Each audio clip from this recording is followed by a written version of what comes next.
एका गावामध्ये एक प्रामाणिक मुलगा राहत होता. त्याच्या आई-वडिलांनी त्याच्यावर खूप चांगले संस्कार केले होते. तो त्या संस्कारांना धरून वागत होता. तो एकदा शेजारच्या घरी काहीतरी कामानिमित्त गेला. घरी कोणी नव्हते, फक्त नोकर होता. नोकराने त्याला बसायला सांगितले आणि नोकर भाजी आणण्यासाठी गेला. मुलगा तेथेच बसून राहिला. त्याच्या समोर एका टोपलीत सफरचंद ठेवलेले होते. त्याला सफरचंद खूप आवडायचे, परंतु त्याने त्याला हात न लावता तो शेजाऱ्यांची वाट पाहत बसला होता. याच वेळाने शेजारी घरी परत आला. त्याने पाहिले की मुलगा वाट बघत बसला आहे व त्याच्या शेजारी सफरचंदे असतानाही तो त्यांना खात नाही.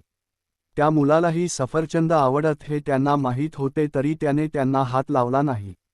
शेजारी आले की त्याने त्यांना नमस्कार केला. शेजाऱ्यांनी त्याला विचारले, तुला सफरचंद आवडतात ना, मग तरी तू एकही सफरचंद का खाल्ले नाहीस?